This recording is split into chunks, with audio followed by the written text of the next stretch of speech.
Take 3. We're doing great, ladies and gentlemen. 24.3. 24.3 for the third time. For the third time. Third time today. Mm-hmm. I don't even remember what we were talking about. It's a good workout. It is. It's gymnastics. We asked for gymnastics. They gave us gymnastics. We asked for the gymnastics. We definitely got the gymnastics. 50 chest to bar, 35 bar muscle ups, 85 thrusters in total. A little ascending weight. Moderate weight for most competitive athletes. Heavy weight for most non-competitive athletes. Yeah. I mean, 35, yeah. It'll be tough for some athletes. It's not heavy for others, but 135 is that weight where it's like, it's not heavy, but it's heavy enough when you're tired to feel like crap. If you also don't have a good form or not good core bracing, you're screwed. We're going to catch the board, it's going to fall down. Actually, ironically, I walked forward like 3 thrusters with 95, but everyone at 135, I was rock solid, Totally baby. prepared for it. Rock solid. Yep. I also wore my belt, so maybe I was just cheating. We'll come to that. So I think we could talk a lot about this workout. I mean, everybody should have saw the elites go. They had the affiliate people go before that. I think we start with the warm-up. Let's start with the warm-up because there's a lot of different ways. I think strategy, like you could slice and dice this. Yeah, I think different athletes have to approach this differently. Yeah, and there's some themes there that we'll get into, but I think overall warm-up, I think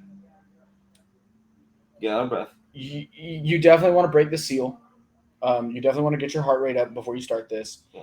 I think this is one where my athletes will be a little annoyed with me because their warm-up is going to be like 25 minutes. Because you want to feel groovy and loose in your squat, in your pull, like your shoulders. So I think spending time mobilizing, flossing, foam rolling, activating, and then getting into a good general warm-up, some row, some ski, some bike, some jog, and then getting into warming up your squat pattern, warming up your shoulders is really important. We warmed up for what, 15 minutes? 20 minutes? Probably closer to 20. I think I still rushed the warm-up. Yeah, I could have warmed up a smidge more for sure, but I mean, we were trying. I knew we were behind. We didn't talk about it, but we both needed to get going. I think it is worth saying you don't need to do a ton of repetitions of the movements. You just need to be loose enough that your repetitions that you do feel great in the warm-up. Yes, and then you hit a couple reps. We'll have a full warm-up put down below. But you hit some reps of those movements. They should feel really good when you get to that point. Let your heart rate come down, and then get into it. Yep. I think this workout, as any thruster pull-up combination does, puts a premium on who can breathe while they do these movements. Yeah, this is definitely like, if I were to highlight what hurt the most, it's recovering. Yeah, and I mean a certain amount of that is fitness. Right. It's not like muscle fatigue. It's not failure on the muscle ups. It's not failure on chest to bar. It's not failure on thrusters. It's hurting. Yeah. I mean, at no point, granted, the workout went a little bit differently than I imagined because I started to tear my hand, but I was not anywhere near failing any reps. Yeah. I was just very out of breath. Right. Especially in the back 5 rounds. Like, did you feel like, oh my God, try to calm down? Yes. Yeah. Yeah. For me, that started on like quite earlier than I thought it would. Yeah, I mean, we were warming up, and I told you I did like 2 mini rounds of like 3 and 2, right. And I was out of breath, and I was like, "Ooh." I think I was at the end of the second round of the first 5 rounds, and I looked at you, and you were like quite ahead of me. You were like probably half a round ahead of me. Mm-hmm. I'm like, I'm in big trouble. Like, I'm already like, I can feel the wind. Yeah. And I'm like, we're not even like. That's the start. The workout start. Yeah. I was like, oh God, okay. Yeah, I mean, so we'll talk more about strategy.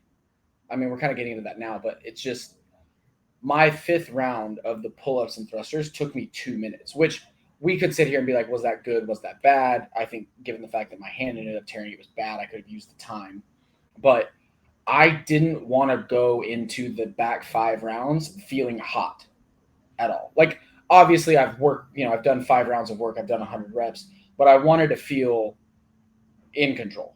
for what was coming next. Yeah.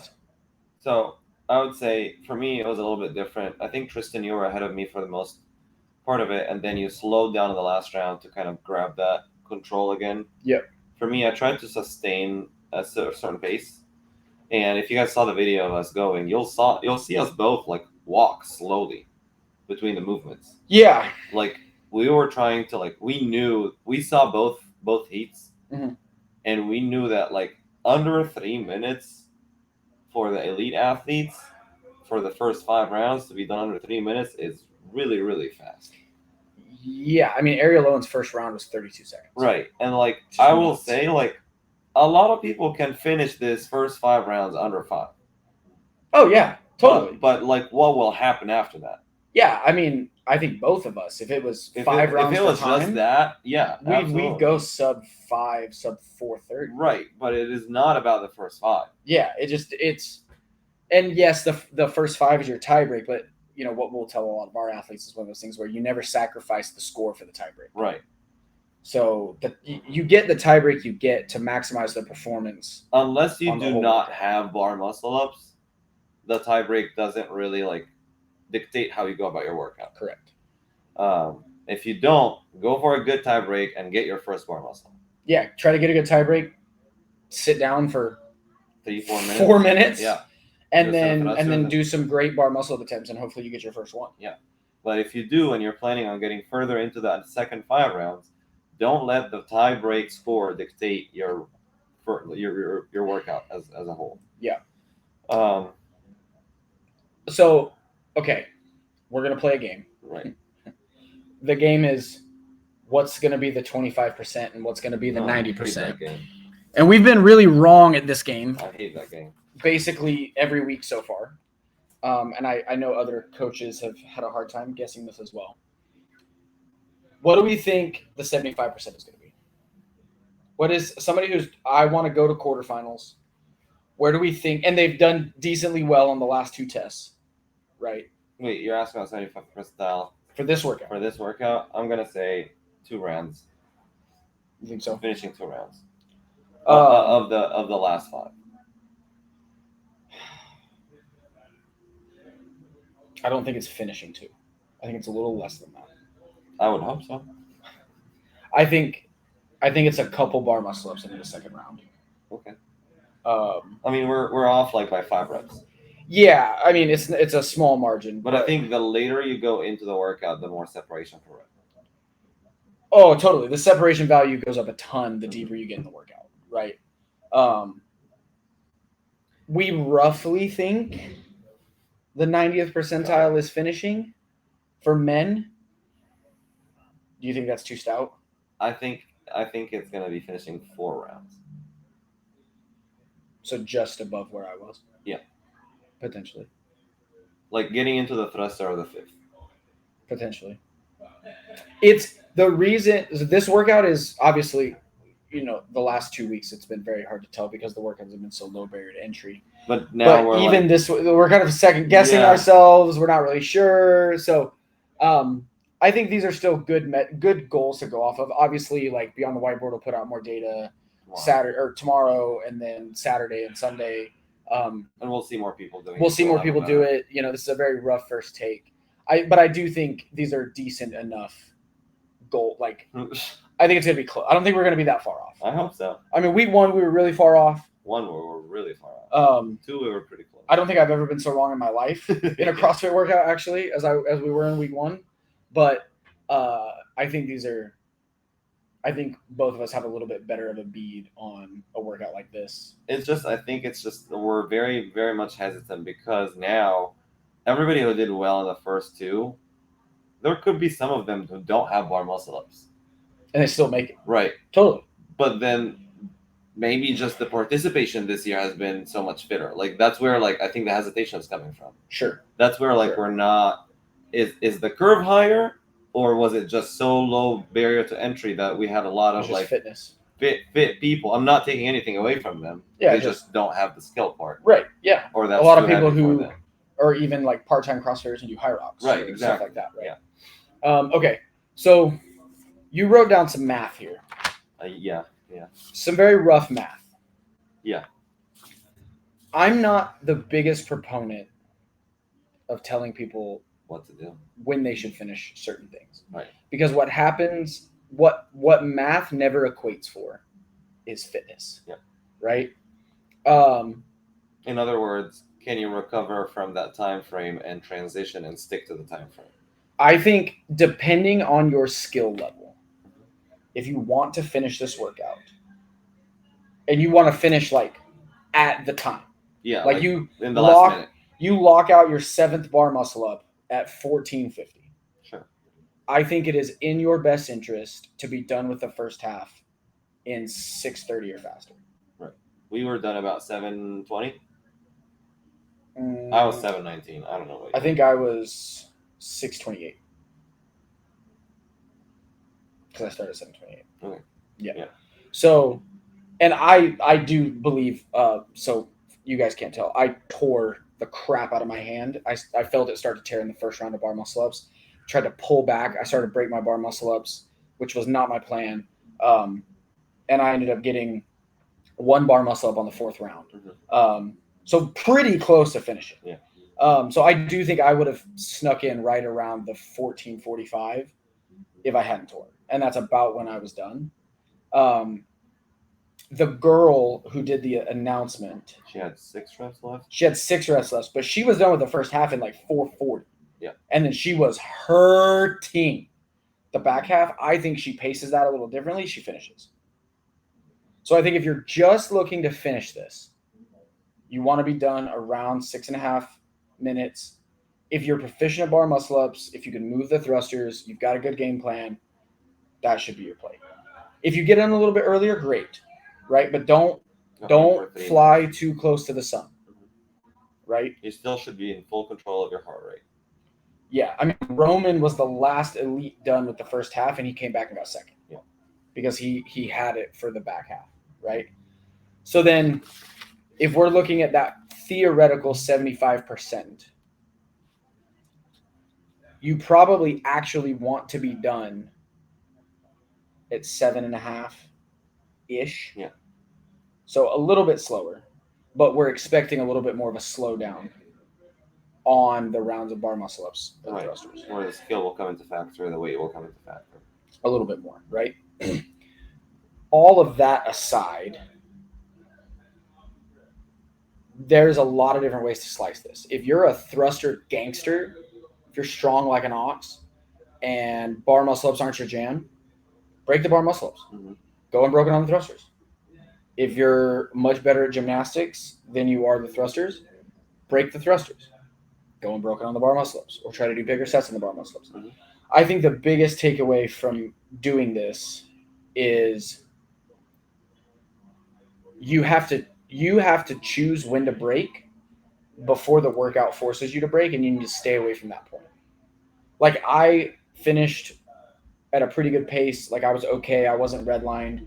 I pulled back the throttle a little bit because of my hand. I started to break my bar muscle ups, but I never was forced to break by the workout. Right. What do you think? Same. Okay, so bar muscle ups, I haven't been practicing them for a long time. So they just fell out of practice. Thrusters are on the heavier side for me, Mm-hmm. so I chose to break both. Mm-hmm. Not particularly that I had to. Right. I just chose that would be wiser for me. In hindsight, maybe less breaks would have been better, or less rest in between. That's probably where the trap is. Yeah, 100%. The trap is resting too long when you put the bar down. So you want calculated rest. If your judge can help with, like, hey, 10 seconds or 7 seconds or 5 seconds, whatever your rest plan is, then let them actually call you out on it and just go. I don't think it gets more painful as you go into it. I think it's just a sustained level of pain, because you don't get faster. I think if you pace it right and you can push the last 2 rounds, it's going to hurt really Fair bad. enough. But I think, to your point, the fitness comes into play, because there's a lot of people who can do 10 thrusters unbroken or 7 thrusters at 135, stand around for 45 seconds, Right. Then do 7 bar muscle ups, stand around for 45 seconds, right. Do 7 more thrusters, but you're not going to have a great time, no. Right? The fitness comes into holding short breaks on whatever game plan you decide to execute. I don't think a lot of people have any business going unbroken in this workout. On the second half? Yeah. We were just talking about how the games athletes couldn't sustain unbroken bar muscle ups. You got it? We're having an athlete come up to talk about the workout, so we're at the gym still. We're going to be judging people here momentarily, so apologies for that. So I think the biggest takeaway for athletes who watch this, other than trying to figure out, if you want to just finish the workout, you want to be around 7 or 6 minutes, 6.5. You want to get about halfway through the second half. You want to be around 7.5 minutes. Keep moving. Come up with a plan that allows you to stay moving. Inevitably, this kind of a workout is going to kind of punch you in the face. So you're going to have to be tough, especially in that back half. Don't fly too close to the sun on that first half. For those higher level athletes, I think, those athletes who are looking to punch their ticket to semifinals, finish really well, the 98, 99th percentile, I think we're looking for around 13 minutes. 13 to 14 minutes probably. I'm gonna guess more like 12 to 13. I mean, they finished at 12 today, the elites. Granted, they flew way too close to the sun. 10:06, and then wasn't Ariel almost 12 minutes? Sydney? Or Sydney was almost 12 minutes. I would say almost. Which they could probably go about a minute faster. So yeah, maybe 12 to 13 minutes. Yeah, like 12:30, 13:30. So, but I don't think the rules of execution change. No, you're just fitter. Stick to a plan. So you rest less. You do bigger sets. Put your big boy, big girl pants on. Right. I think those athletes are probably looking at the back half, and they're going to go unbroken the majority of the rounds on one of those movements. Right. Even if they're not a games athlete. It's all about reducing the amount of time of rest. Yeah. If you can do that, you'll move faster. I don't think anybody will actually move faster per movement. No. It's just you're going to have to figure out what will let you rest less. Yes. Efficiency on the bar muscle ups, efficiency on the thrusters. Pop your hips to get the bar overhead. Your triceps are going to get juicy. Practice that in the warm up. Pop your hips on the bar muscle ups. Land tall on that bar.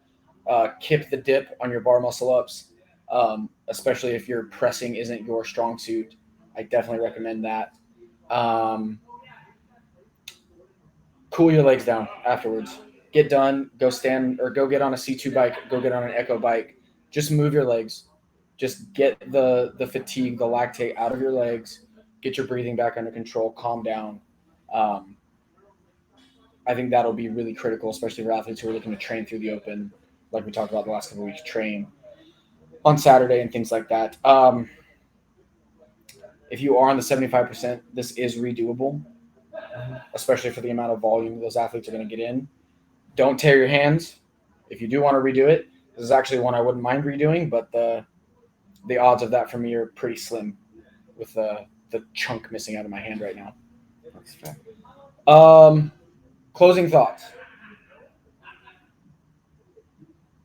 Write it down. Write your plan down before you go. Write your plan down. Tell your judge. Be like, yo, tell me. Keep me accountable. This is how I'm going to break it up. This is the pace I want to keep. Yeah. Keep me accountable. Or have your coach there if you have a coach, right? Those things will all help a ton. Get warm. Get warm. Get that heart rate up. It's okay. We didn't talk about this. We suck. It's okay to break the first half of stuff. Yeah, you told me before you started that you're gonna break up your last set specifically. I think I ended up going unbroken on the chest to bar, but I did break up my thrusters. Yeah. Which, in hindsight, probably didn't give me that much, but I really just wanted to stay calm. Right. Going into the second half. Maybe I would have broken up the chest to bar if I had a pull-up bar that was slightly shorter. I broke up all my chest to bar 6-4 from the beginning. Mm-hmm. I kept unbroken thrusters until the 5th round. In hindsight, because I struggled more with the second part, I would have probably not broken that 5th set. Just give you time. It didn't really give me enough rest, but I had to actually take more than a minute rest. Yeah. So for me, I would still probably go on broken arm thrusters. Two different ideas. Like Tristan wanted to attack the second part. In my opinion, or in my approach here, I was trying to survive the second part. Right. So that's why it's a different approach. Yeah. I would say keep a belt close to you. It's not I wrong. wore a belt. It's not wrong And I to don't wear a care. belt on this workout. It's going to be kind of a... Did you take it off on the bar muscle ups? Only because it gets caught when I Right. do bar So muscle it's okay ups. to take it off. That's what I was going to say. Like, Yeah, if you do take it off, try not to waste time going and getting it. or throw it away or whatever. Just put it neatly down and move to your bar muscle. Yeah. This is not, in my opinion, this is not a massive transition workout. Like, it's not like the past one where like each second will matter in transition. So if your transition will grant your set to be fluid and continuous, go for it. Yeah. Just don't make it super long. Yeah. Yeah. Don't throw your belt across the gym and then have to go get it. Exactly. If you're fine with loosening the belt and not taking it off. Yeah, if it doesn't get caught on the bar when you turn over your bar muscle ups, keep it on. Also, if you don't know, then try normal. Yeah. I don't know why that happens to me. It's just something about the way I do bar muscle. But I know athletes who it doesn't hit that. Like, I think maybe if you put it under the shirt, it won't. Yeah, or if I kept it a little tighter, probably. Yeah. Because when I like loosen it. Right. Okay. So last open workout. It's fun. It is a fun workout. It's challenging. Finish strong. Give it hell. Yeah. We'll have a warm up listed down below to help you guys get warmed up and ready to go. If you guys have any questions, hit us up at Ascend Athlete on Instagram. You can shoot me a DM at the Instagram handle up there, and your Instagram is m.t.phd. Boom, done. Thank you guys for tuning in. Good luck. Good luck, guys.